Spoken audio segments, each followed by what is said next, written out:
समाज के लिए कुछ करूंगा और ये सोच और ये ललक जो मेरी है, अगर मुझे आशीर्वाद मिलता है और मौका मिलता है तो ये मैं साबित करके दिखाऊंगा कि सुबोध राकेश भी कुछ करना जानता है। सुबोध राकेश भी स्वर्गीय सुरेंद्र राकेश जी का राजनीतिक चेला है, उनसे बहुत कुछ गुर सीखे हैं हमने राजनीति के, और व्यवस्था लेकर मैं जनता के बीच में हूँ। अगर मौका मुझे मिला, जनता ने मुझे आशीर्वाद दिया, विधायक के रूप में अपनी सेवा करने का मौका दिया, तो निश्चित रूप से भगवानपुर विधानसभा में एक नया इतिहास सुबोध राकेश, कांग्रेस के विधायक ने वहाँ बेड़ा गर्क कर दिया है, पूरे सिस्टम का बेड़ा गर्क कर दिया है। भगवानपुर विधानसभा में ये आप स्वास्थ्य और ये शिक्षा की बात तो छोड़िए, एक जो छोटा ग्राम प्रधान जो काम कर देता है, जो पैसा मिलता है सड़कें बनाने का, ये विधायक जो यहाँ पर रही हैं 7 साल, इन पे तो सड़कें भी नहीं बनी।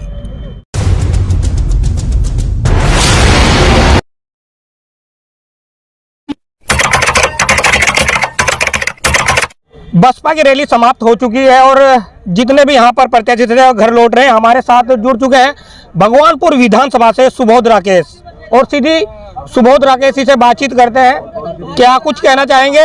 और आज की जो रैली बसपा की जो राष्ट्रीय अध्यक्ष बहन सुप्रीमो मायावती की हुई है, तो क्या कुछ कहना चाहेंगे।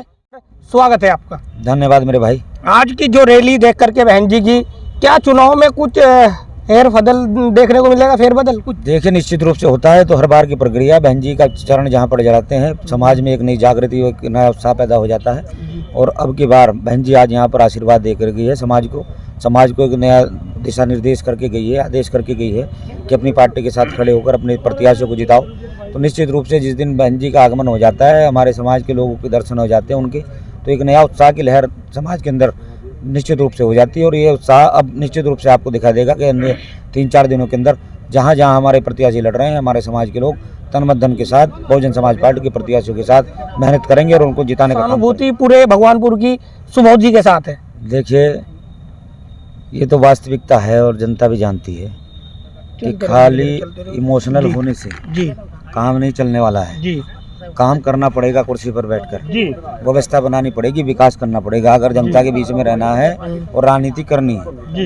रोने धोने से काफी काम नहीं चलता है, ये बात ठीक है कि ऐसे समय पे भावुकता का सिस्टम बन जाता है, भावुकता का जो इमोशनल है कहीं ना कहीं चुनाव में काम आ जाता है, बन जाता है व्यवस्था। उसमें कहीं ना कहीं मैं भी उनका छोटा भाई हूँ, मैंने भी उनका एक कार्यक्रम हर साल करता हूँ, उनके नाम पर, उनकी व्यवस्था पर सिस्टम कहीं ना कहीं भावुक हो जाता है। लेकिन अब वो भावुकता चुनाव को प्रभावित नहीं करेगी। 2017 की तरह 2022 में क्या चुनाव को किस तरह देखते हैं? 2017 में भी आपने चुनाव लड़ा है, पर ये 2022 का चुनाव है, ये कैसे देखते हैं सर? देखिए, 2022 के चुनाव में और 2017 के चुनाव में जमीन आसमान का फर्क है। उस समय भारतीय जनता पार्टी के प्रत्याशी थे जो कहीं व्यवस्था सर समाज में नहीं बना पाती है। अब की बार हम अपने ऐसे परिवार में बहुजन समाज पार्टी में है जिसमें सर समाज सम्मान के साथ खड़ा होकर आशीर्वाद देता है। और आज भगवानपुर विधानसभा में सर समाज, हिंदू हो या मुसलमान हो, बड़ी संख्या में सुबोध राकेश के साथ इस बहुजन समाज पार्टी के आदरणीय बहन मायावती जी के नीले झंडे के नीचे आकर खड़ा हो गया है और बड़ा सहयोग और उत्साह के साथ आशीर्वाद दे रहा है। निश्चित रूप से एक बड़ी जीत साफ दिखाई दे रही है। क्या आप कांग्रेस के ऑटो में सेंध लगा पाएंगे? अक्सर मुस्लिम को कांग्रेस का वोटर माना जाता है, क्या उस कांग्रेस के वोटर में सेंध लगा पाएंगे? क्या कहेंगे? देखिए, भगवानपुर विधानसभा में ऐसे हजारों लोग हैं, अब की बार इस चुनाव में एक नया इतिहास बनने जा रहा है कि ऐसे हजारों लोग हैं सम्मानित मुस्लिम समाज के जिन्होंने कांग्रेस पार्टी के अलावा कभी वोट नहीं दिया। आज वो सुबोध राकेश के साथ बहुजन समाज पार्टी के मंच पर खड़े हैं। ऐसे हजारों की संख्या में लोग हैं जिन लोगों ने भारतीय जनता पार्टी से अलग कभी वोट नहीं दिया।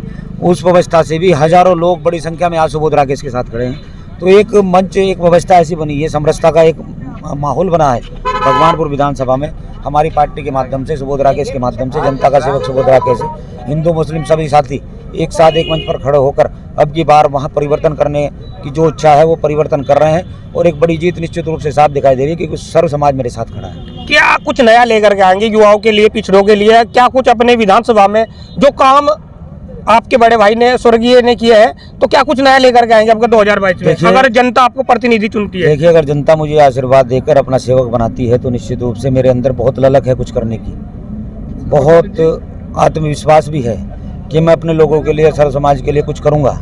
और ये सोच और ये ललक जो मेरी है, अगर मुझे आशीर्वाद मिलता है और मौका मिलता है तो ये मैं साबित करके दिखाऊंगा कि सुबोध राकेश भी कुछ करना जानता है। सुबोध राकेश भी स्वर्गीय सुरेंद्र राकेश जी का राजनीतिक चेला है, उनसे बहुत कुछ गुर सीखे हैं हमने राजनीति के, और वो व्यवस्था लेकर मैं जनता के बीच में हूँ। अगर मौका मुझे मिला, जनता ने मुझे आशीर्वाद दिया, विधायक के रूप में अपनी सेवा करने का मौका दिया, तो निश्चित रूप से भगवानपुर विधानसभा में एक नया इतिहास सुबोध राकेश लिखेगा। तमाम समस्याओं के समाधान होंगे और स्वर्गीय सुरेंद्र राकेश जो सपने अधूरे जो इन लोगों ने दफन कर दिए, उनको सुबोध राकेश पूरा करेगा। भगवानपुर विधानसभा के युवा कह रहे हैं कि अब की बार सुबोध राकेश 70 के पार, 70,000, तो क्या देखते हैं? निश्चित रूप से ये जो मेरे युवा साथी कह रहे हैं, और ये मेरे युवा साथी नहीं कह रहे हैं, वहाँ मेरी माता बहनें भी ये बात कह रही हैं, मेरे बुजुर्ग भी यही बात कह रहे हैं कि अब की बार वहाँ कोई नहीं है टक्कर में, सुबोध राकेश सबसे आगे चल रहा है और आसपास भी कोई दिखाई नहीं दे रहा है। और निश्चित रूप से एक बड़ी जीत सुनिश्चित है, जो अब की बार सुबोध राकेश जो जनता का सेवक है और बहुजन समाज पार्टी भगवानपुर विधानसभा में एक बड़ी जीत के साथ आगे बढ़ने वाली है। सर, आखिरी सवाल है मेरा, क्या अभी तक कांग्रेस के वहाँ पर विधायक थे, क्या शिक्षा स्वास्थ्य बेहतर हो पाई है? कांग्रेस के विधायक ने वहाँ बेड़ा गर्क कर दिया है, पूरे सिस्टम का बेड़ा गर्क कर दिया है।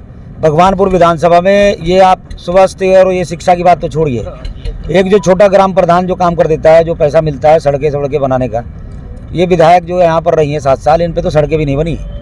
मतलब चारों तरफ व्यवस्था भगवानपुर विधानसभा में अव्यवस्था, और स्वर्गीय सुरेंद्र राकेश जी की जो सड़कें उस समय उन्होंने बनाई थी वो गड्ढों में तब्दील हो गई हैं।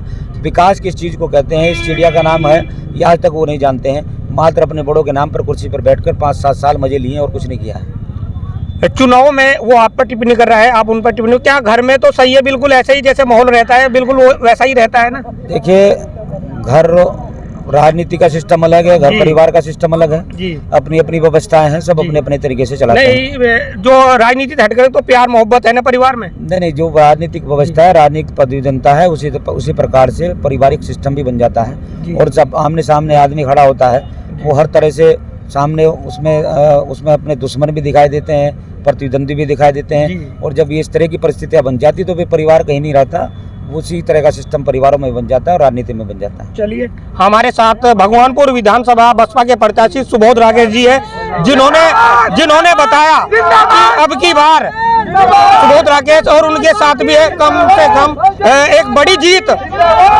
भगवानपुर में करने वाले हैं। मैं मित्रपाल और आप देख रहे हैं BMU के